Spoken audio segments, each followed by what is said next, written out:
Welcome to the Andrea Kaye Show. She's blonde, 5'2", and 102 pounds of dynamite in a dress. Here she is, Andrea Kaye.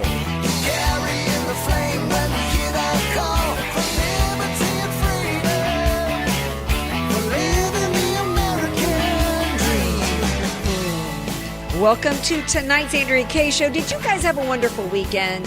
Especially to all you moms or those of you in the role of mom. Hopefully you guys had a great Mother's Day. I certainly enjoyed myself. I didn't get anything from my little G-man. He didn't do anything for me. Oh, no, he does for his mama every day by giving the best snuggles and sugar on the planet. The guy that bookends the show with me, he had a good weekend, hopefully. Does Gator snuggle your ear, or he doesn't have much body length to snuggle? You know, he is, in part because I'm small, not quite as small as I used to be. He's big enough to summit me like Mount Everest, okay? When I sit down, yesterday I was doing so many chores, and literally I sat down for 1 minute to pick up my phone to do something, to send a text message, and he was on me, full snuggle mode, and it was just so cozy, so sweet, so wonderful that I sat there for about 45 minutes. So he definitely knows how to work his mama. Did you have a good weekend? I did. You know, the thing about Gator is he and if you guys haven't seen him, he is a real life stuffed animal. Yeah, he is. Looks like a little stuffed animal, like a Beanie Baby or something. Yeah, he does. Remember when I first got him, I snuck him into the station. Now I got it approved that I could bring him in. But when I first got him, like he was only 6 weeks old or something, and I didn't want to leave him, and so I would he was so little, like a little furry, little squishy, squeezy toy that I would hide him in my purse and bring him in and let him run around here. So, yeah, he's just a little love lush. So I'm glad you're feeling better, my dude, and ready to kick off this week with me. Are you 100%? Are you 100? Yeah, well, when I'm running your show, you bring the fire. Ooh. You fire me up. I'm ready. Good answer, my dude. Who remembers? You're too young to remember this, Sticks, but who out there remembers a dude named Nostradamus? Who remembers that name? What did Nostradamus predict? He predicted... Because I remember this so well because I can remember asking Mama, why am I a child and I understand that California cannot tip over into the ocean, okay? Because it's not floating. How is it supposed to tip off into the ocean when it's a part of a continent? But anyway, my point being, it occurred to me today as we are having massive political earthquakes here in California, that California might be tipping red. And this is something that is so exciting and should be exciting to every one of you, because for so long I've been hearing, now look, it is not over. California has not elected a Republican governor at this point. They have not elected Spencer Pratt, a Republican, as LA mayor at this point. But let me tell you, this earthquake that is taking place where California, the fact that it is this close to tipping over red should give you heart. It should give you hope. It should inspire you to get active as a member of the grassroots community and activate. We've got some details for you guys this hour or in tonight's Andrea Kaye Show to share with you guys about that, because it is super exciting. I also want to get into some deets involving the Iran war. We've got some updates going on with that. And somebody's coming in the studio to say hi to me here. Is he going to adjust my camera? Yeah, thank you for adjusting my camera, because I look like I'm Lily Tomlin in the little chair and laughing. Do you remember that either, my dude? Yeah, of course. Yeah, he's too young. He's pretending he remembers it, by the way. Speaking of an earthquake politically, there was a big one that took place in the UK, and we can't sleep on that, because that also gives us hope, as the Reform Party over in UK, some are calling it Reformageddon. So there's massive movement as people get active here, California, all across the country. That was the big story last week out of Indiana. So buckle up. We've got lots to get into on tonight's Andrea Kaye Show. I do want to start with a little update on the Iran war, because evidently negotiations have pretty much followed through. President Trump said today in the White House that they had an agreement for Iran to hand over the enriched uranium, and then they turned around and basically said no. So when he was asked about this and whether or not the ceasefire deal is over, where does it stand, he said this. For the time being, the ceasefire remains in place? It's unbelievably weak, I would say. I would call it the weakest right now. After reading that piece of garbage they sent us, I didn't even finish reading it. I said, I'm not going to waste my time reading it. I would say it's one of the weakest right now. It's on life support. They understand these are all medical people. Dr. Oz, life support is not a good thing. Do you agree? Bad prognostic. I would say the ceasefire is on massive life support, where the doctor walks in and says, sir, your loved one has approximately a 1% chance of living. Yeah. Mr. President. Well, you know what I think? I think it's about time that the doctors come into the room and tell the family that it's time to pull the plug. It's time. The only thing that's doing is, at this point, is they have proven they are not negotiating from a place of good faith. At this point, there's no reason to keep this deal on life support. And I think that a better play for the Trump administration is, I get that they want to leave some infrastructure for the people on the ground. I felt from the beginning that the ceasefire was an opportunity to gather intelligence, to maybe work with people on the ground, to officially take over the regime. At this point, as we are going into, we've got so much great momentum going into the midterms with the redistricting efforts, with the engagement going on with voters across the country. Trump needs to get this Iran war behind him. He did make an announcement that they are planning to slash the federal gas tax. President Trump was asked in the White House about suspending the gas tax, and he says, I think it's a great idea. Yep, we're going to take off the gas tax for a period of time, and when the gas goes down, we'll let that phase back in. I'm going to reduce until, let me tell you, as soon as this is over with Iran, as soon as it's over, you're going to see gasoline and oil drop like a rock. That's why you need to get it over with as quickly as possible. When it comes to suspending the federal gas tax, it's not a matter of just of President Trump. We'll see. We'll see what he can get done with an executive order, but according to this report And here, John, the president appeared to suggest that he does want to suspend. According to this report here, it involves Congress. Take a listen. And the federal gas tax. How serious is that proposal, and how much of a priority would it even be for Congress if, in fact, that is a policy that the administration wants to implement right now? You said the magic word, Monica. Not surprisingly, Congress. In order to suspend the federal gas tax, in order to make tax law, you have to go through Congress. That sometimes can happen very quickly. There are reasons that many members of Congress would want to ease the burden on their constituents right now. On the other hand, the United States is spending hundreds of billions of dollars potentially in Iran. And when you suspend the federal gas tax, you limit the amount of money that's coming in to the Federal Highway Trust Fund, and you limit the ability to do infrastructure projects. So, okay, Mr. Blowhard, couple things here. First of all, yeah, Congress is supposed to be the one involved in this, but let's take that off the table for a moment. What's the real impact would be? The real impact is about shy of it's somewhere, I think the federal somewhere around 18 cents a gallon, 25 cents a gallon maybe on diesel. So it's not going to be, this will not give that much of a relief on the pump for citizens.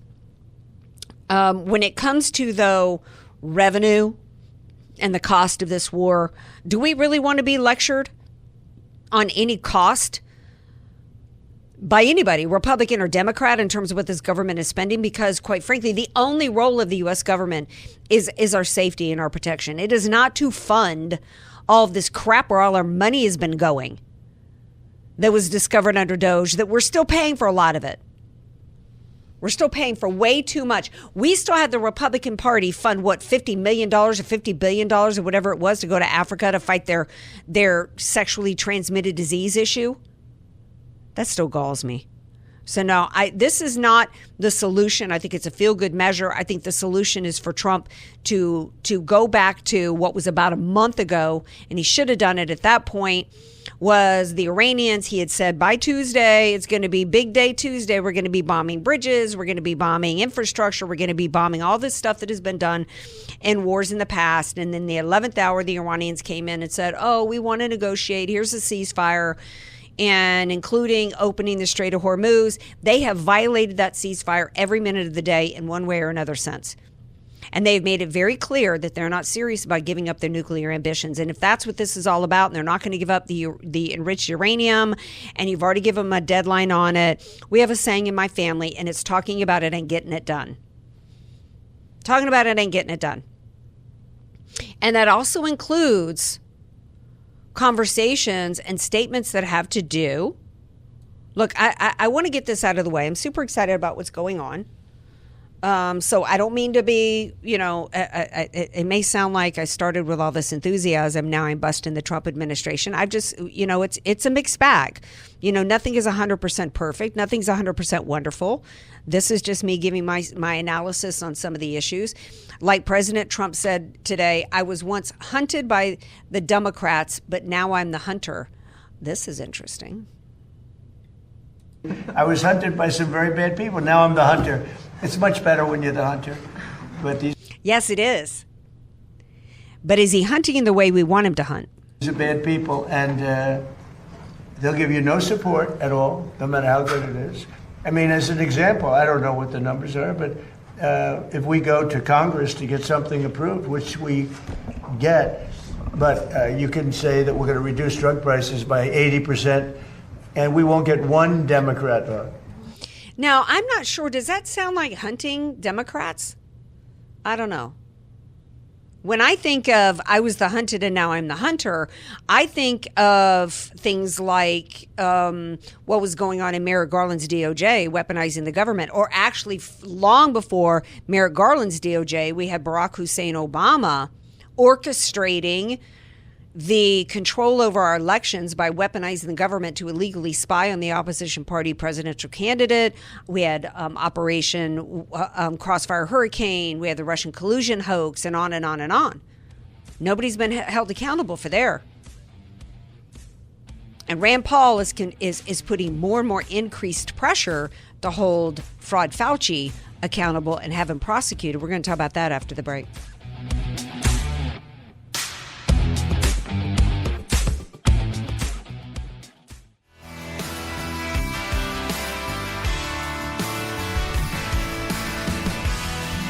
Well, welcome back to tonight's Andrea Kaye Show.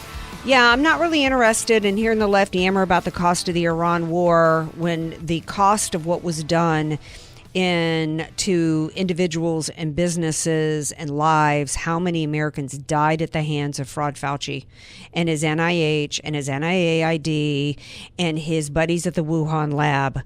Today marks the statute of limitations on Fauci's criminal referral, according to Rand Paul. Nothing has been done, but he is committed to maintaining the pressure on the COVID cover-up, and he has scheduled a Senate hearing for this Wednesday at 10 a.m., and we're going to be tuning in for that because his preemptive pardon still should be challenged. There could still be different statute of limitations that could still be running. And people need to be held accountable. If nothing else, we need to continue to be, as we are looking at what could possibly be another pandemic, what they're trying to do with this hantavirus business. Now we hear that 2 more people that were taken off the ship have hantavirus. There's all kinds of videos going around of Fauci talking about hantavirus being the next pandemic. We also saw that there's all these videos that have gone viral going back to the X-Files. Did you ever watch the X-Files, my dude? Yeah, I enjoyed it. Yeah, so apparently There was a decades-old scene from Fight the Future released in 98. And Agent Mulder is told by an older informant that what authorities publicly called a hantavirus outbreak was actually something, far more sinister. The scene references FEMA, emergency powers, biological warfare, and a plague to end all plagues. So, but even if this current thing with the hantavirus is not part of some planned pandemic, Americans have died. Americans are still dying as a result of what he did, and nobody is held accountable. On top of it, to make it worse, we've got some Democrat lecturing about the cost of the Iran war. Fauci was the highest paid federal worker in the history of this country, and quite frankly, George W. Bush should be prosecuted. It was George W. Bush that increased his pay to something like $500,000 a year after Fauci had been busted for what he had done with children and pumping them with his failed HIV shots. Remember that scandal? And he's still living on that pension. Andrew Andrzejewski passed away, but when he was still running open the books and Fauci was still at NIH and NIAID, he was unable to get the financial records of Fauci. They were hidden. It is time for Fauci and everybody who was involved in this mass murder of Americans and communistic takeover of our nation, industries, businesses, lives destroyed, and he needs to be held accountable. And I don't care whether or not President Trump believes in the shot. Even if you believe, let's stipulate for a moment, like it's a court of law, that the shots were effective. That does not make his hands clean. He's still the world's most prolific serial killer, and I want him held accountable. So Trump, you were the hunted, and now it's time for you to hunt some very bad people, and the dude at the top of the list is Fauci. It's Fauci. It is. We also need those within Merrick Garland. We also need, there's even reports today that Chuck Grassley, who's Senate Judiciary Chairman, released some records showing that the Biden DOJ had text messages from Hunter Biden indicating human trafficking violations. They knew this. Chuck Grassley's no hero for releasing this today. This was, you know who covered this up? Bill Barr, who I rejected and did not want as Attorney General upon his nomination. He's the one that in 2020 told U.S. attorneys' offices that were investigating the Hunter Biden laptop, told them to stand down. And by the way, let me remind everybody that I went off on Tucker Carlson when he did that phony report that he was reporting on Hunter Biden, which was all a ruse. And Tucker then, I've got all the goods from Tony, whatever his name is. And then he's like, oh, you know what? All these documents got lost in the mail that I tried to send to myself. Who remembers that? Yeah. We knew back before this pardon was done with Hunter Biden. Was it Nancy Mace? Who was it might have been Marjorie Taylor Greene, who held up pictures of Hunter Biden in hearings and actually mentioned that he was in violation of the Mann Act. We knew crimes were committed by Hunter Biden long before this pardon was done, and yet the pardon still needs to be challenged. I agree with you, Yaz. Yaz on the stream says, I believe Homeland Security is heavily involved in sex trafficking. Absolutely. There is a reason why, and it is that so many of these crimes, whether it's Fauci, whether it is related to Hunter Biden and all of this, whether it is even related to Ilhan Omar and the fraud, or Tim Walz and his fraud, where they're getting a pass. And I think it has to be because there's too many in the Republican Party that are involved in it, and that's all being covered because the Department of Homeland Security, to me, just really represents the deep state. It really does. All right, we're going to take a break. When we come back, we're going to shift gears. We're going to bring on the John Birch Society to talk about a case that was heard last week by the Supreme Court. Later on, we're going to get into the Reformageddon that took place in the UK.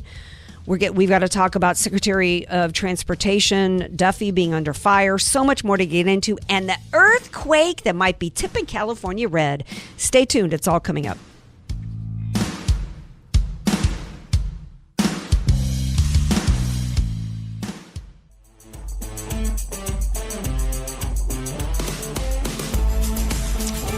Welcome back to tonight's Andrea Kaye Show. Don't forget, if you miss any part of the show, download the podcast wherever you get your pods. Coming up, we're going to be talking about Reformageddon in the UK. And we're going to also be talking about Nostradamus predicted that California would tip off into the ocean at some point. I think it's what we're really looking at is whether or not California is going to tip red. So much juicy stuff to share with you guys about that in regards to the governor's race, in regards to a reality TV star hitting the Democrats with some reality. So much fun to get into. But I want to shift gears for a moment right now because there was a case heard before SCOTUS, I think it was last Monday, that didn't get a lot of attention. And it's near and dear to my heart because you know that I am somebody that has been closely paying attention to true crime stories throughout the years since I was a kid, quite frankly, or teen. And so I wanted to reach out and have somebody to come on to discuss this case because it's one of these cases where we have to balance or allegedly balance privacy with law enforcement techniques. So here to discuss is Bill Jasper. He's president of the John Birch Society, and Bill's been on the Andrea Kaye Show before. Hi, Bill. Welcome back.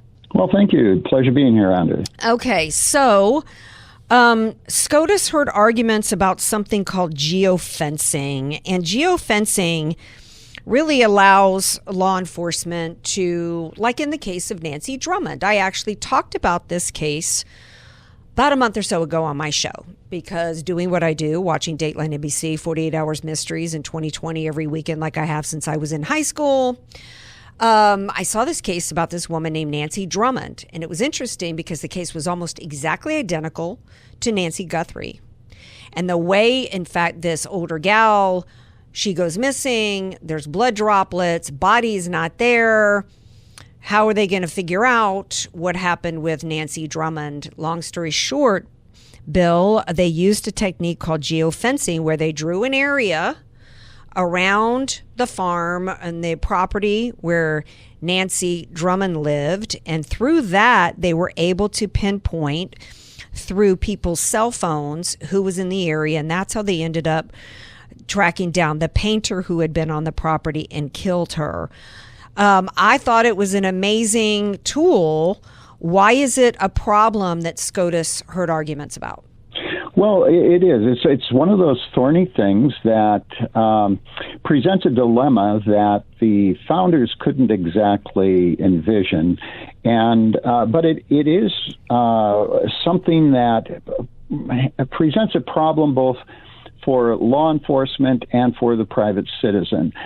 From a law enforcement perspective, obviously anything that helps one get obtain clues that can bring culprits to justice is a good thing. However, it does intersect with the Fourth Amendment. The Fourth Amendment to the Constitution was very important in the Bill of Rights, and it states very clearly the right of the people to be secure in their persons, houses, papers, and effects shall not be violated, and no warrant shall issue except upon probable cause, supported by oath or affirmation, and particularly describing the things to be, the place to be searched, and the persons or things to be seized. So that puts a restriction on general warrants, which is what the founders were objecting to, because under British rule, when they started searching homes and whatnot, they just had to have a warrant. They say, we have a warrant, and we're going to come in here, and you didn't have to say what they were looking for or anything like that. And the court has said that this is essentially a general warrant because you are not searching a specific home or for a specific thing. You're throwing a big net out there, and you're going to net people who are not involved in it at all. And we've seen this happen with the J6, January 6th, where thousands of people who were in Washington, D.C. at the time were automatically looped in with those people who were at the Capitol, and of course people who were at the Capitol or who were at the rally before the Capitol.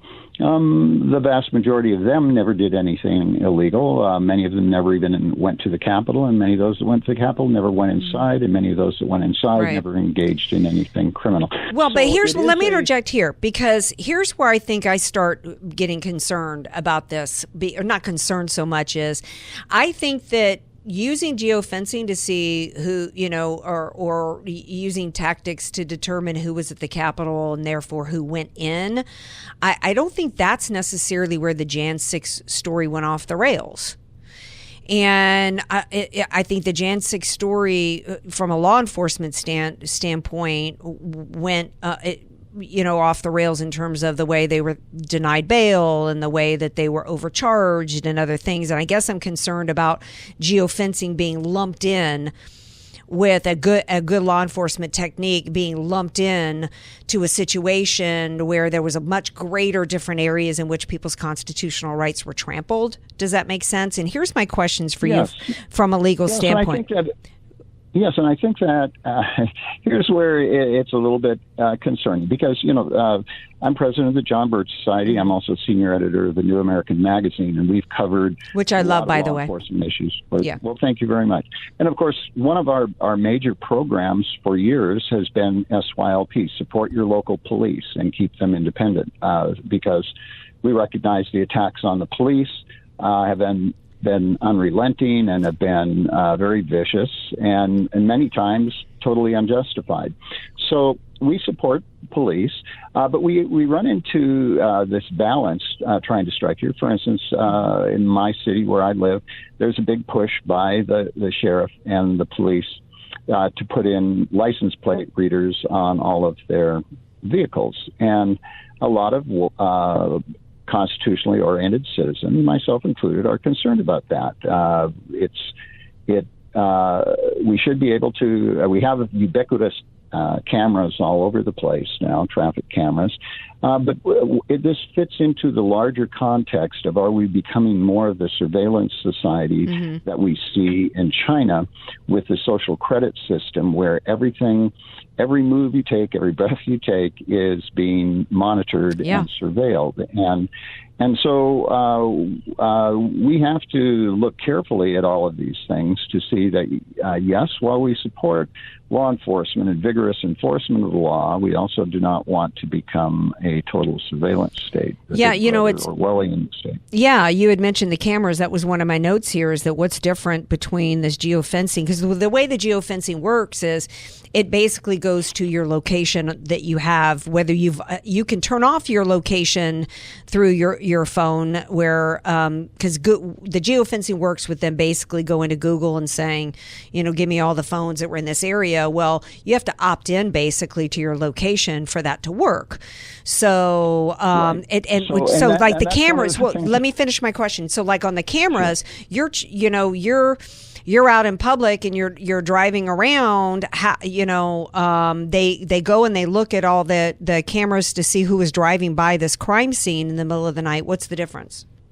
Yeah, well, there is a difference in that, as you pointed out, with the Google geofencing, you are opting in. And in fact, I'm one of those who advocate to most people, leave your location off unless you absolutely need it for getting from here to there, because otherwise you are being tracked everywhere. Yeah. And of course, you can be tracked through trilocating from the cell towers to a certain degree, even if you have your location off. But it doesn't give the total movement tracking that you have with the Google geofencing. So it's going to be a continuing battle here, and I think that all of us have to look at these things very carefully and find the right balance, because we are on a slippery slope that is leading toward more and more surveillance where you have no privacy, and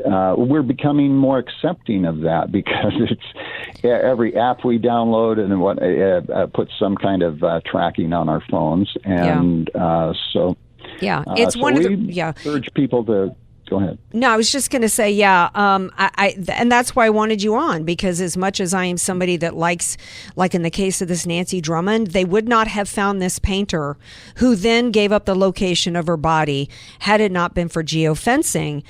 So it's an important tool, but I think like everything else, like the cameras it can be, or like in Jan 6, it can be used for bad. And so I definitely want people to understand, turn off your locations on your devices. When it comes to forensic genealogy, which is another incredibly effective tool that has been used, I am not on, for whatever any of these sites are. I would never upload my DNA on any of these sites. I'm never going to go on Ancestry.com because that's another way in which they're using these for crime tools. While I have you here, I think that I want to wrap up by saying this, that, when the Patriot Act came out, everybody was so panicked over the war that against terror that everybody was like, okay, if I'm going to be, that unleashed a whole lot of the surveillance state, and people were too quick to jump on board of it out of fear.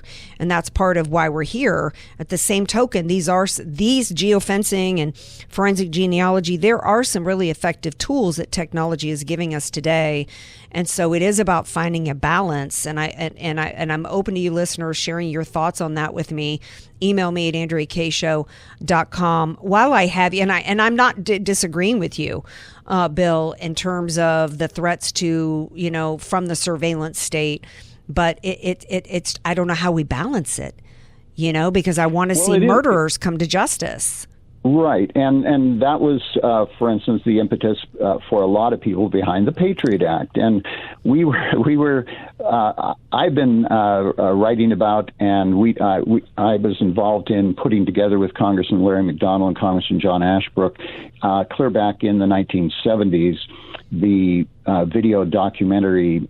No Place to Hide: The Strategy and Tactics of Terrorism, and I did undercover work in terrorist groups and communist groups in the 1970s and 80s. And so we were very staunchly opposed to dismantling our internal security and whatnot. However, we recognized in the Patriot Act that it was really not going to do what we had hoped. That's right. The federal government would do. It was actually going to be turned on the American people in terms of we have to be more and more regulated. Even while they opened up the borders to allow more potential terrorists in, the American people had to be subjected to more and more examination, monitoring, surveillance. And we see that now with the TSA.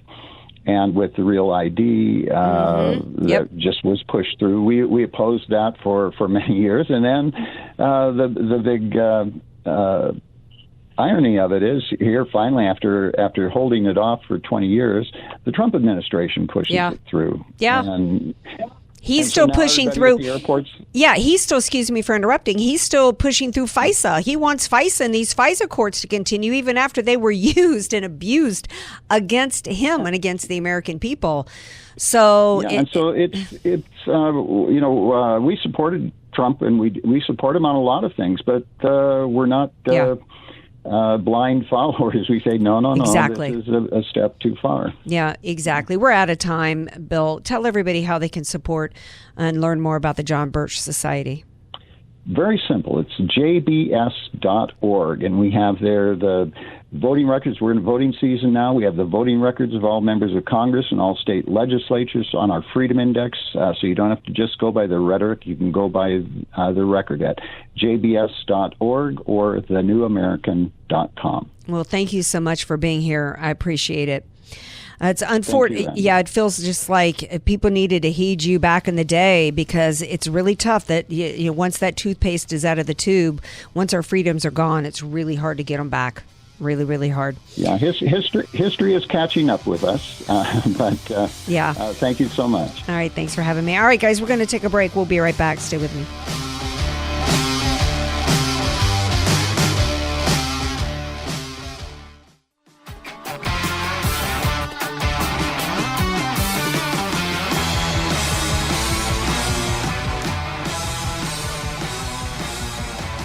Welcome back to tonight's Andrea Kaye Show.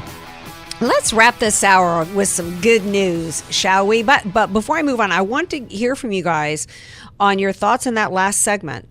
Geofencing, pro or con? Is it Is it an effective tool that should stay, or should we get rid of it because it's just a continued overreach into the surveillance state? Email me at AndreaKShow.com. Let's get into some good news, shall we? Because the Dems are getting more hysterical by the day over their redistricting fail. They were the ones. It really wasn't the Republican Party that did this map war. It wasn't the Republican Party at all. Going back decades, it was the Democrats who were discriminating against Americans. There is no such thing as, or should never be such a thing as, a black district or a white district. If you look at the new map, I think it's floating. It didn't go viral, but it's floating around. The new map the Republicans are putting out, it just makes sense. It's just, here's this area here, and they all fit together just like a perfect jigsaw puzzle. Instead of this Rorschach test that is being used to basically gather together people according to skin color, which is so racist. So they started this map war. It should have never been made illegal in the first place. It's now been considered unconstitutional, and they're hysterical because based upon that, they've lost. Based upon the Supreme Court ruling, based now upon the Virginia Supreme Court ruling, that said that the Democrats in Virginia had violated the state constitution with their scheme they already had a 6-5 advantage, and then they tried to basically wipe out the Republican Party, and the Virginia Supreme Court said no. So the latest report is that now Hakeem Jeffries and top Democrats in D.C. are trying, behind the scenes, trying to get Virginia legislators and Governor Spanberger to pass legislation to retire the members of the Virginia Supreme Court. Now, I'm old enough to remember, like, pretty much all day, every day, if some federal judge or even with the Supreme Court rules against the Trump administration, or as the Democrats are pushing legislation that's making its way to the Supreme Court, Caroline Leavitt or Trump, they're always asked.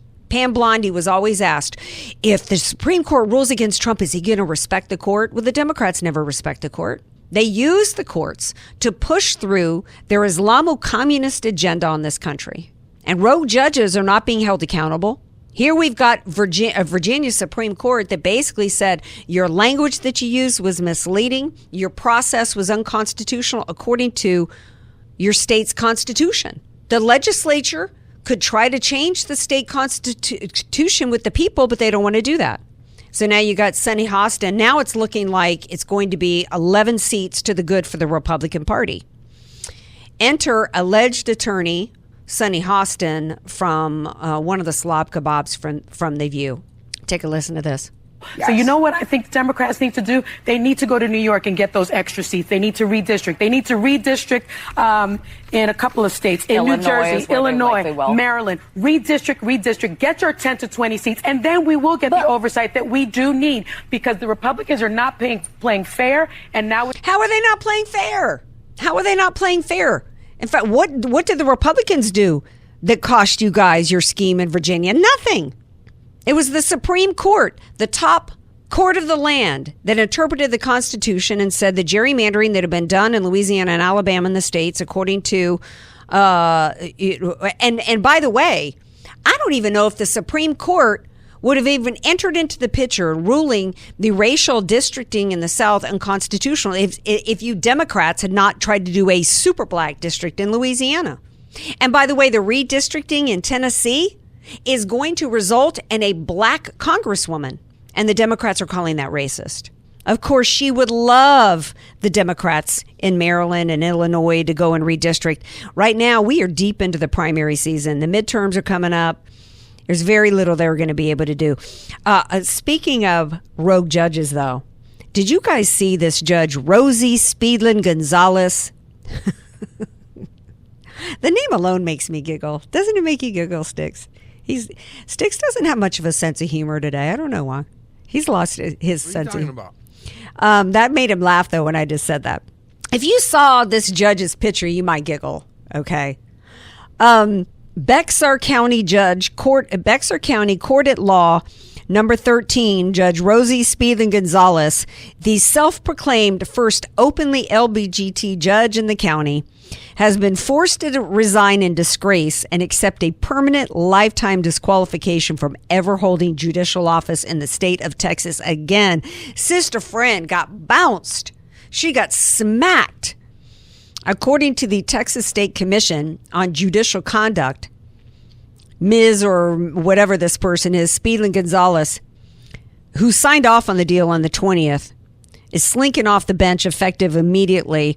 What happened was apparently there was a meltdown in the courtroom in December 2024. There was a domestic violence probation revocation hearing in which the defense attorney tried to change her client's plea mid-hearing. And I'm not a defense attorney. I'm not familiar with that kind of, plea hearing. But apparently, even if you're not, shouldn't be changing your plea mid-hearing, that's not cause for a judge to do what this one did, which is she flew into a rage, reportedly, accused the attorney of coaching her client, ordered bailiffs to put that attorney in handcuffs right there in the middle of open court. The attorney was then marched into the jury box and detained like a common criminal. So after this judge tried to humiliate this defense attorney, she ended up being the one that got humiliated. She initially had been indicted on charges of unlawful restraint by a peace officer and official oppression for allegedly having a defense attorney handcuffed. A settlement was reached where the prosecutors dropped the charges and pursued not to pursue sanctions without admitting guilt, fraud, or liability. If she agreed to resign and never again seek to hold judicial office. So she should have had her law license yanked, but who knows? Maybe we'll see her partner with Jasmine Crockett and the two will open up a law firm together. I can't wait to see that. All right, we're going to take a break. We come back. California is a tipping red. And is Karen Bass going AWOL and backing out of a debate the first sign that that's the case? Stay with us. We're going to talk about it later.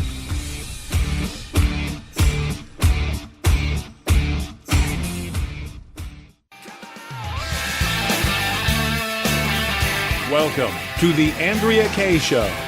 She's blonde, 5'2", and 102 pounds of dynamite in a dress.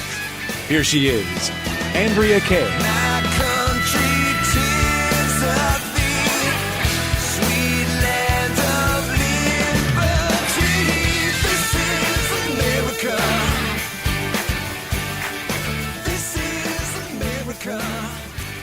Welcome back to tonight's Andrea Kaye Show, kicking off the week like I do every Monday. Best day of the week for me because I get to come in here and hang out with you guys who I just love so much. Whether you are watching and commenting on the stream, whether you listen to the podcast in Venezuela and South Korea, one of the new locations that people are starting to download the Andrea Kaye Show. I love it. I'm so cool. I've gone global, my babies. I'm a hit down in Venezuela and out in South Korea. Who knew? Maybe they're listening in North Korea too, but you would never know. Well, yeah. If so, shout out to the North Koreans out there. And that voice, you recognize that. That is DJ Carrot Sticks, who has been chatting with me during the break about Nostradamus. Well, yeah, because you made it sound like you knew him. No, I knew of Nostradamus because when I was a kid in the 70s, Mama, because yes, I legit was a kid paying attention to politics. And Mama was the big political in the family. And I remembered her reading this book about Nostradamus and talking about how California was going to break off and fall into the ocean. And I was like, help me to understand. It cannot fall into the ocean. It can't. What are you doing, Mama? Why are you listening to this nonsense? So I was arguing about politics as a kid, and it never made sense. Now, the whole point for why we're bringing up Nostradamus today is because I do think California might be tipping red, and I'm super glad to have him with me to talk about this and more. It is Brian Maloney of Red Wave America and a Californian. Hello, my dear friend. Yeah, you should be buying that land in Nevada. It's going to be oceanfront soon. So listen, everybody today is talking about what could be seismic, like high on the Richter scale, earthquake in terms of the LA mayoral race as well as the governor's race. And I want to get your perspective on this because last week, I'm sure that you knew that Spencer Pratt went viral after he decimated those two Democrat haints in the debate last week. Current Mayor Karen Bass, the lefty tar DEI gal, Nithya Raman, Ms. Harvard educated. She has gone from at a high of 59% chance of getting elected to mayor to now it's like 12% or 16%. Yeah, He's just killing it. Your thoughts? Well, yeah, and you now have Karen Bass pulling out of debate, so she's clearly very worried. She doesn't want to face him again. I don't think she will face him in another debate. I think she's going to simply refuse. Yeah. But I'm telling you, I've never seen a campaign catch fire like his. And I mean, now if the GOP wanted to actually win in November, they would do what he's doing, but they won't because they don't want to win. They have no interest in winning, and they don't want people like Spencer Pratt winning either because he is going to upset the apple cart and want things to actually change. So, but for the rest of us, he is providing a model campaign. Yes. And he is in tune, especially I think with the young vote. The younger voters are flocking toward this guy, and that's where we've been lacking. That's what we've been missing. And what's extraordinary about this, doing badly with otherwise, so he knows exactly what they want to see and hear. Well, yeah, because he is young. I don't know exactly how old he and his wife Heidi are. They were on The Hills. They rose to reality star fame on The Hills. That was sometime in the 2000s. I don't know. They're probably in their late 30s, maybe. Yeah, they're not that young anymore. They're not Gen Z, but they're millennial, is what they are. They have a youthful kind of, or he does anyway. He kind of comes across young. Yeah, they're what, 42? Is that what yeah, so they're millennials. They're millennials. They're married with kids, trying to have a life, and they're victimized. They are victims. What makes it so powerful for his campaign is a couple of things. He is youthful. He has name recognition. That name recognition came with a downside, with the fact that he was hated on The Hills, which gave him a situation of he had name recognition and he's fearless. He doesn't care. He's already been there. He's already been called every name in the book for being the bad guy on The Hills and LC hating him and all of that. Yeah, and you know what? He doesn't care. Basically, he's that. Yeah, and where have we seen that before? Exactly. Yes. We've seen that scenario before, and it worked out pretty darn well. So, yeah, they're not electing him because he's the nicest guy out there. They're electing him because he's going to change things, and that's the psychology of the voter, Well, yeah, you can be the nicest person, and you can be annihilated on election day. Well, it's not even just about necessarily being nice as much as it is, if you watch that debate, and I played some clips of it, he was fearless, and he was armed with courage and facts.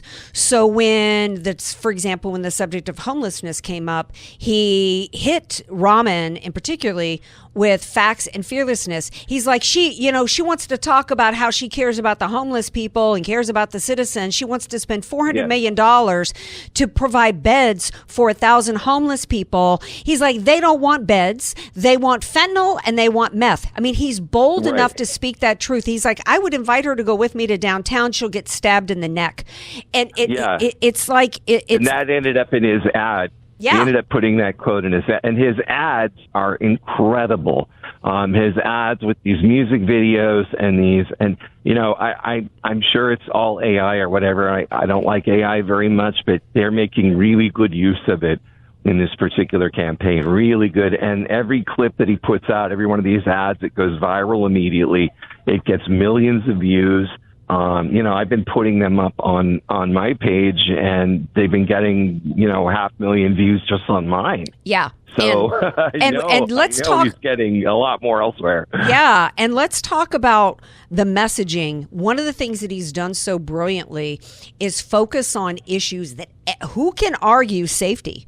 Who can argue the fact that people have a right, no matter how wealthy they are, to have their taxes that have gone for a fire department to come and actually squirt some water on it? You know, so what's incredible is the public sector unions are still, they're launching a campaign against him anyway. They're running ads against him. And he's saying, well, wait a second, you know, I'm fighting for better conditions for you folks. You know? Yeah. And you're targeting me with ads. What are you doing? Well, I mean, that's the mentality. That's what's going on. Well, yeah. And there's one ad that the labor unions tried to run against him in L.A. that backfired today. And it was Spencer Pratt. He opposes using taxpayer funds to build homes for illegal aliens. And he's like, yeah, all of us do. Yeah.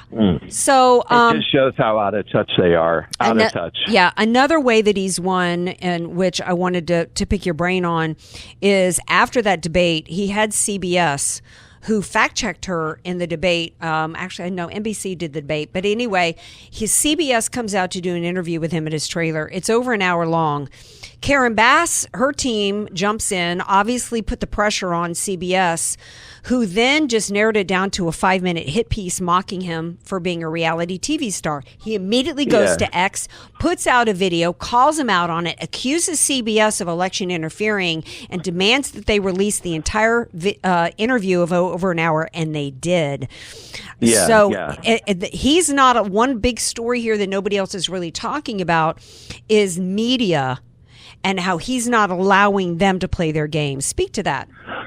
Well, I think that you know, the parallels are incredible here between him and you know who. I mean, it's like it's the same thing. Reality television, media friendly, knows how to engage audiences, knows how to fight back, all the same qualities. And, you know, if we had guys like this getting to Washington, we could accomplish anything we wanted if we had Spencers, you know, if we were sending 20 or 30 of them to Congress, we would be unstoppable. And instead we have a sad party that is only interested in stopping Ken Paxton, you know, who would be a solid guy, you know, and trying to keep John Cornyn and spending $100 million trying to keep John Cornyn in the Senate. How pathetic is that? Yeah. You know, but it's not only that. But it's not only Spencer Pratt, but it's what Nigel Farage just accomplished in the UK. Yeah. And those two should be tied together. Well, let's talk about Reformageddon. Let's talk. What happened? Yeah, it's the same thing. But hang on a second. Let's tell everybody what that thing is. What happened with Reformageddon? There were about 5,000 English council seats that were up for grabs, and the Reform Party, which is the far right over there, Nigel Farage's, they picked up 1,350 seats and 13 councils. It was enormous. Well, what happened? So Reform is a new enough party that. So what they had this week were local elections in England, Scotland, and Wales. Okay. Yeah. So when the polls started showing Nigel and the upstart Reform Party, who hadn't even run candidates the last time around, they didn't even exist. So they only had a few council members in various towns, and in that country. The town councils, the city councils, county councils are on a partisan basis. So they run by party, whereas, you know, we're used to nonpartisan local races, but that's not the case there. So they run by party. Okay. And you had most of those cities had been labor, far left strongholds for 40, 50 years. And the Labor Party was annihilated and replaced by Reform. Even in inner cities. So I think that the best way to describe this for this, you know, to kind of relate it to America would be is if we created a third party, you know, an America First party. We created that party, and if in 2 years it took over control of Baltimore and Detroit and St. Louis and where else? Oakland. If it took over those places and within 2 to 3 years, took control away from the Democrats. That's what that would be. That's how big of a political miracle and earthquake this is, because that's inconceivable to any of us here. Unimaginable, right? I mean, I don't think that's something we would ever even think possible. Although they do have I do think the little bit of a difference here, though, is that they are a multi-party system versus us. We've got this two-party system that have made it, with their rules, very difficult for a true third-party launch. Oh, yeah. No, that's killing us here. Yeah. Our system is killing us. Our two-party system is our worst enemy in this country. Yeah. And because we're it's one seeing party. the pain. Well, because it is one party. And the bottom line is, in the UK, well, at least thanks to Nigel, though, I mean, the Reform Party came out of nowhere. It didn't exist 3 years ago, so 2 years ago. Amazing. So the next parliamentary election, next general election nationally, he's going to end up being prime minister. Wow. He's going to destroy labor. Well, we're up against a break, so hang tight. I'm going to have you hold over, and because I want to get your take on the Secretary of Transportation Duffy controversy. Stay with us.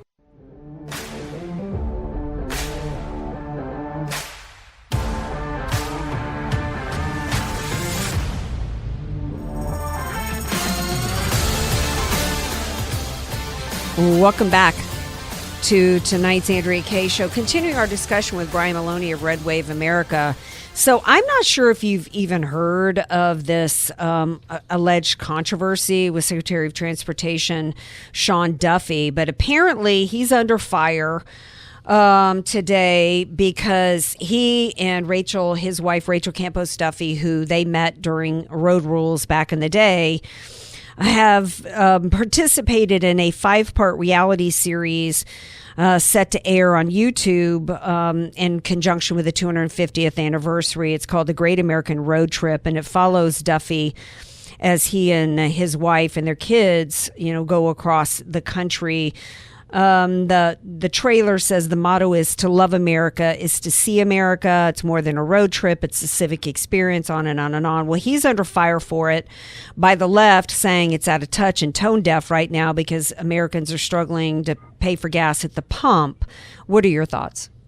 I mean, he is another one who came into politics from reality television, right? He started out on MTV a million years ago. Yeah. So, it's not a surprise that he would do something like this, but I just don't see the problem. It seems like they're manufacturing controversies where none exist. There's nothing wrong with doing something like this. So, but I mean, they're going to attack him. I mean, it's just the usual stuff that, we see these guys are under attack. The media manufacturers hit jobs on them. Yeah. I thought the weirder thing that happened today was Trump nominating Carrie Lake to be ambassador to Jamaica. So he must be trying to get rid of her because that is I didn't even hear that. That's so hilarious. That's hilarious. No, I know. So you didn't hear about it. So he must be trying to move her out because that is a not very important gig. So that's about as unserious as it gets. We're going to send you off to Rastafarian land to sip rum punches.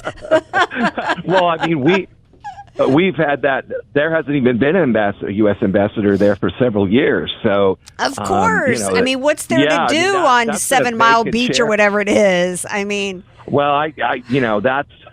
I mean, yeah.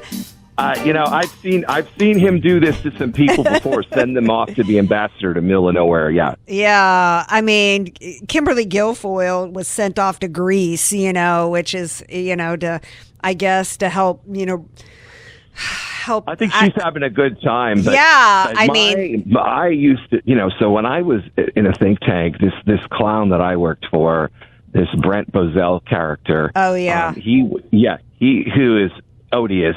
Yes. He got sent off to be ambassador to South Africa.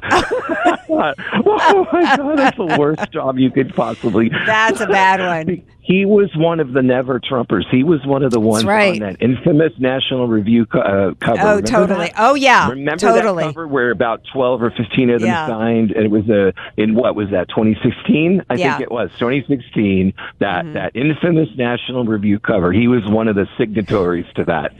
And so that was his reward to be in whatever Pretoria. I'd rather go to Jamaica as long as I didn't have to wear dreads. I mean, are we going to see Carrie Lake in dreads? Yeah, but the embassy is in Kingston. It's not in Negril. It's not in Ocho Rios. It's in Kingston. It's not where you would be as a tourist. Let's put it that way. Okay. So it's a rough town. So, this is true. This is true. But maybe she's there to reinvigorate the Jamaican bobsled team. I don't know. That was such a great movie, by the way. That had to be a punishment, and it was just like our friend, the governor of South Dakota, getting moved into that nothing job with with the whatever Latin American Shield or whatever. It was the same thing there. So, Christie, it was the same thing. Oh my gosh, I love that movie. John Candy, he was the actor in it, right? Feel the rhythm, feel the ride. Get on up. It's bobsled time. He was so wonderful. He was so wonderful in everything. You know what? Your political career has completely gone off the rails, Carrie Lake, when we're now talking about John Candy and what was the name of that movie? Cool Runnings. Cool Runnings. Okay, your career has really gone off the rails. All right, in the time I have left, let's steer this caboose back on track. We've got a couple minutes left. The Democrats are also in disarray out here in terms of the governor's race. How do you see it playing out? Well, what I thought was the most significant today was hearing that now all of a sudden the Dems are looking to undo the jungle primary, which has been in place since 2010 in California. Yeah. So when I saw those stories today, I thought, whoa, they're really panicked. I mean, I don't see how there's any way to undo the jungle primary in time for the primaries. It's too late. Yeah. But as soon as they see the possibility that two Republicans might be at the top of the ballot, which, by the way, from the latest polls, I don't think that's actually what's going to happen. I think we're going to have probably Hilton and Becerra. Who's the other one? Yeah, Becerra. I was going to say the other one, but Javier Becerra. So that's what it looks like right now.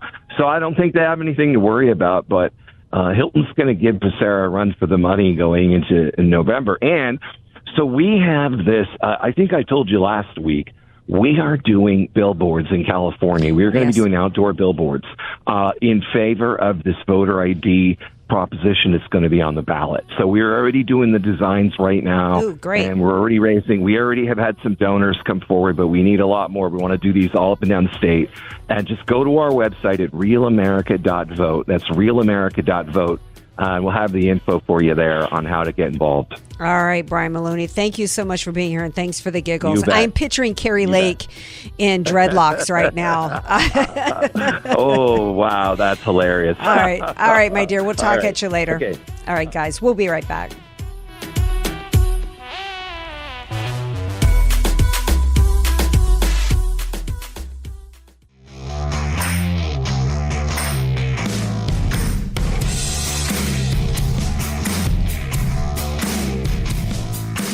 Welcome back to tonight's Andrea Kaye Show. How desperate things are going so bad for the California Democrats right now. I don't want to overhype it and make everybody feel overconfident that they don't get out and vote. We are right now deep in the middle of early voting, but they are absolutely desperate. When it comes to this LA mayoral race, Karen Bass has backed out of the debate that was supposed to take place on Wednesday. Now there was a big fail ad today by the labor unions trying to criticize Spencer Pratt because he doesn't want to use taxpayer funds to house illegals, and Pratt and everybody is like, right, we don't. I mean, this is a top issue that united Republicans, Democrats, and independents when they elected Trump for mass deportations. They do not want to pay and foot the bill to provide housing, medical care, education, and on and on and on to people who broke into our country. They cannot sell their agenda. People don't want it. So now Karen Bass is reduced, apparently, to asking for an endorsement from somebody that hasn't been relevant in many years, and this has turned out to be a big fail.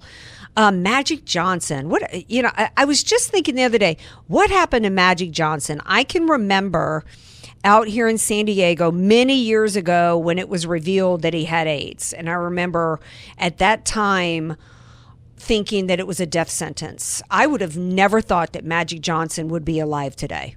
I really didn't. He just was well known, just beloved man out of the Lakers, and just everybody loved him. There were tears the day. Do you remember that, Sticks, when Magic Johnson, were you old enough to remember when Magic Johnson announced he had AIDS? Like, if you're talking to me. Yes, I do remember. Yeah, it was just devastating. So he is such a beloved character that I think there was a really bad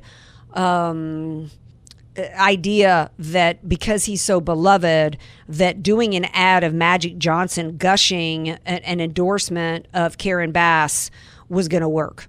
Just because he was beloved 30 years ago doesn't mean he is today. That doesn't mean that the current voting base loves him enough to where they're going to go out and run out to support Karen Bass, particularly since I think he's got a trans, kid, and he's just his political capital or influence has long been gone. Not to mention the fact that he immediately was busted. He did this gushing endorsement of her, saying to Karen Bass, "Listen, you took on a tough job here, and you've done a fabulous job." Really? He goes on to say, "And all of us appreciate your effort and what you're doing, and we look forward to helping you continue your mission and the things you have in store, your vision for the city, and tell me what I need to do."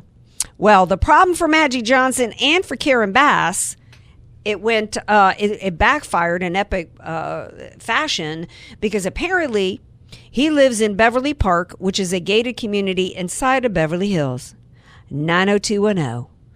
And why is that so significant? Why is this such a fail for him? Because they have their own mayor. He can't even vote for her. It's its own city and its own mayor. He hasn't had to bear the weight of the issues in his community. His city wasn't burned down. He can't even vote for her. Justine Bateman said, "I understand Magic Johnson lives in Beverly Hills. I don't believe Beverly Hills residents vote for LA mayor, as Beverly Hills is a different city." You may remember Justine Bateman. She played Mallory in Family Ties. Yeah. This is just so sad. This is so sad to see the Democrats trying to play such a game on the minds. Shame on you, Magic Johnson, man. You've burned through whatever capital you had left, in my mind. That you would endorse this woman. Why? Because she's black and so are you? Is that what this is about? Miss DEI hire? But that's the Democrats today. Magic Johnson does not care. The only thing I can assume is that the reason why he would back her is because she's black. She's directly responsible for people's homes being burned down. There was somebody who today, here's Warnock. This is the Democrat Party not even hiding their racism anymore or their hatred for black voters. Take a listen to this. Everyday people know that the system is stacked against them. They know it in their bones, and they don't always have the words, that we want to use. They know it. Do they feel like they can change it? They feel it. Yeah, I think that's that's the thing. Do people feel empowered to change it? And I do think that there are a lot of people who feel powerless, which is why they signed up for Donald Trump. You asked me that question earlier. Let me answer it more directly.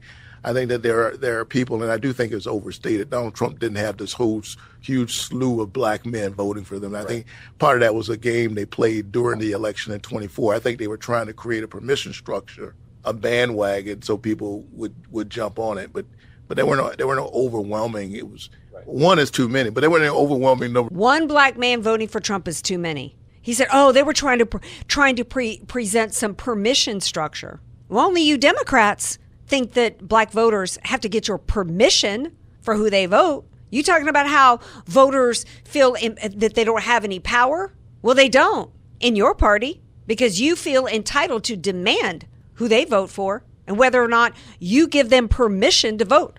It's not the Republican Party that's holding black people down and taking their voting rights away from them or attempting to take their voting rights away from them. It's you Democrats. One black person voting for Trump is too much.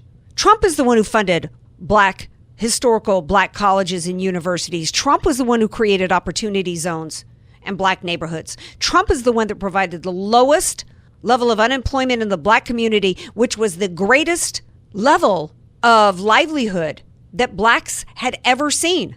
President Trump, he's the only president, by the way, that went into churches in Chicago and met with black leaders. The Republican Party never tells anybody that, oh, you have to have our permission on how you vote. It's you Democrats, and you just said it out loud. One black man voting for Donald Trump is too many. And that what that represents is the mindset of this Democrat Party, and as it relates to all voters, by the way, because what this Democrat Party is all about is it's about their Islamo-communist agenda. They have partnered with the Islamists so that they can get communism over on us. Tom Steyer, who's running for governor out here in California, was just endorsed by the Democrat Socialist of California, the Democrat Socialist Party. And under socialism, fascism, communism, pick your ism, you don't have any power. You don't have any power. The power goes to the elites, and they feel like they've got the right to tell you, well, they will assume at that point that they have the right to control every aspect of your life. What kind of car you drive, where you live, how big your home is, how much money you're allowed to have. AOC did this interview the other day in which she said that, black Americans really created democracy in this country. They're really putting the pressure on. If they really felt like, Warnock is trying to say there that, oh, Trump didn't get all this black votes. If they didn't know that Trump had gotten a whole lot of black people, he wouldn't be making those comments, number one. But in that interview in which she said that, she also made another crazy comment that not enough people have talked about. She said this, take a listen. There's a certain level of wealth and accumulation that is unearned, right? You can't earn $1 billion. That's right. I don't know who this person is. Oh, that's right. You can't earn $1 billion. You can't earn $1 billion. Why not? Here's her explanation. You just can't earn that. That's exactly correct. You can get market power. You can break rules. You can do all sorts of things. You can abuse labor laws. Yep. You can pay people less than what they're worth. Yep. But you can't earn that, right? Who's going to tell her? Well, by the way, that's not much of an explanation. She accuses them of violating labor laws. Who's the billionaire violating any labor laws? Then she tells the truth. Oh, well, you can not pay people what they're worth. That's the game on the minds of the useful idiots out there that want to buy into communism. If you are worth $1 billion, she starts out with saying you can get market share. Absolutely, you can get market share. That is earning it. How is that not earning it? It's Steve Jobs. Well, I don't know if I should use Steve Jobs and Wozniak because they kind of stole Xerox technology back in the day. We were trained on that back in the day at Xerox. But, if you come up, or if you're like Trump, who had seed money from his father to the tune of $1 million, and through the course of investments and starting businesses and assuming financial liability and legal liability, and you create something and then you leverage that to build it, and then it becomes an international enterprise where you're now worth billions of dollars, you earned every dime of it. Every dime of it. If somebody like a Steve Jobs, who's in his garage, or Bill Gates with Microsoft, who starts and creates a product through his entrepreneurship, his vision, gets a patent, gets a trademark, and develops technology that changes the world, he earned every dime. Every dime. And we need to be pushing back all day, every day against this mindset. And so should you, Ryan Reynolds, who's worth supposedly up to $1 billion, all you limousine liberals out there in Hollywood land and beyond, because let me tell you, what she's trying to say right here is you didn't earn it, and therefore government has a right to come and take it from you and give it to others. Because ultimately, like when we've got the Ayatollah Mamdani in New York, and they're talking about a billionaire's tax, it ain't going to be just, it may start with something that may not feel like a pinch at first, but eventually this is how communism ends and has ended, with 100 to 200 million people dead, all of the resources and all the assets and all the money being hoovered up and gathered to the top of the food chain, which is what happened with Castro and what happened with all of the elites in the USSR and beyond. They all live fat and large, literally and figuratively, and all the peasants with nothing. Let me tell you, workers out there, you're the one that hasn't earned a stake in the business. It's the entrepreneur who's earned it. Be grateful. I told a friend this past weekend who had some issues going on in his workplace. I said, here's the play. You got to show up every day grateful that somebody's writing their name on a paycheck to pay you. That's the first step to your workday. We're going to take a break. I'll be right back.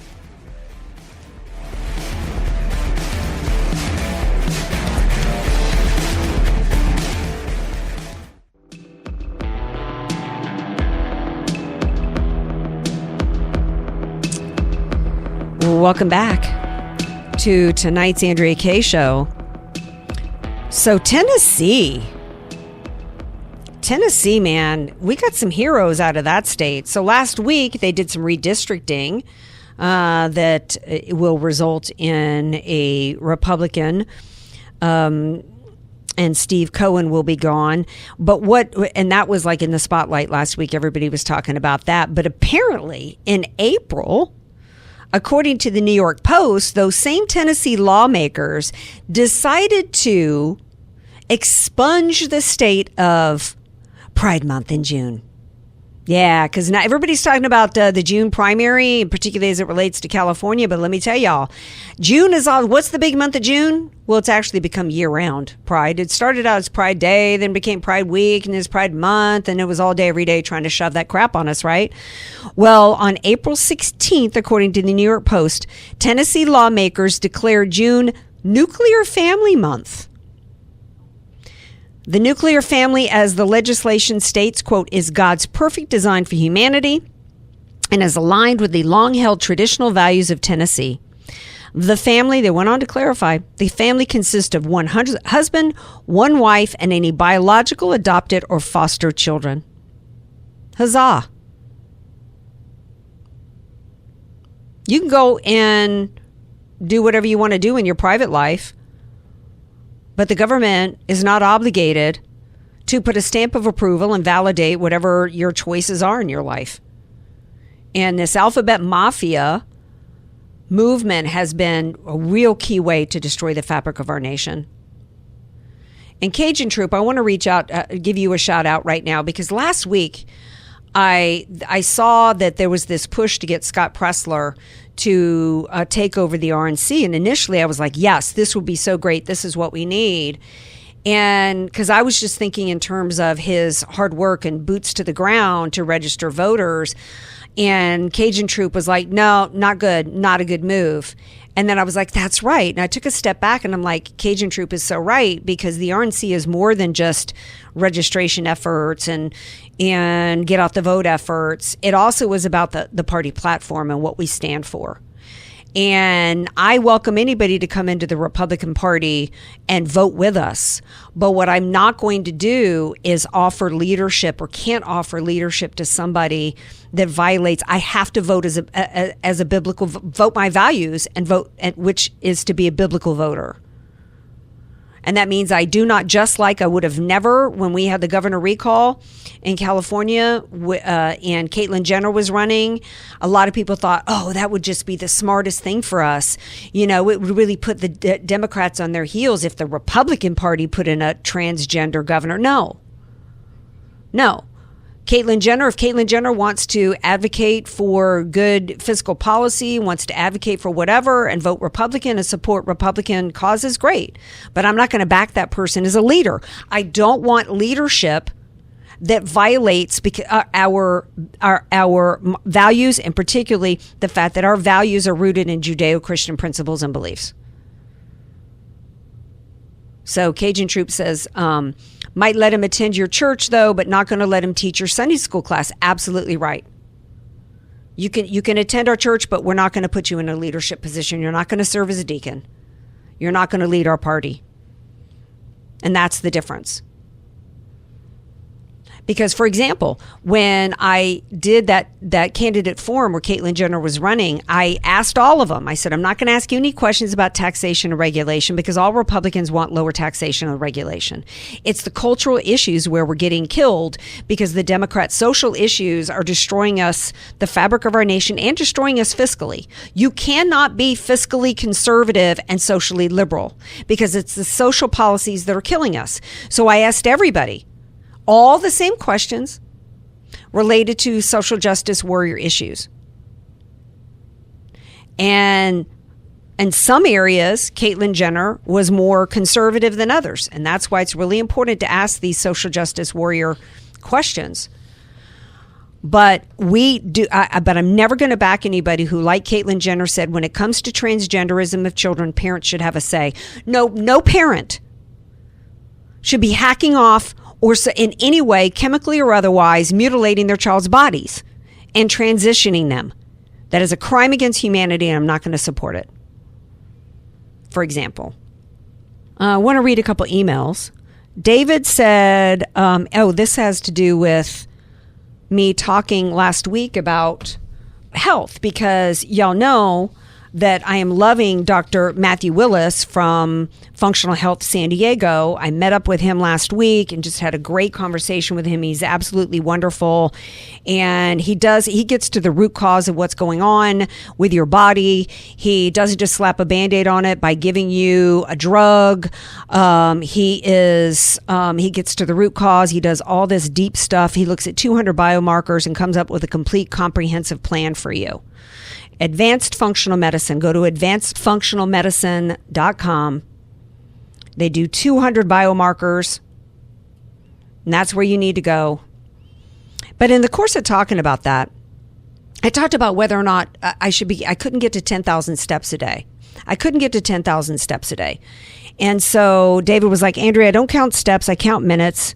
Do I get at least 20 minutes of physical activity every day? I walk, I lift weights, I ride my bike, and I do calisthenics, any combination, as long as it's at least 20 minutes. Yeah, I think that's the thing to do. Is I think that what you have to do is, move your body.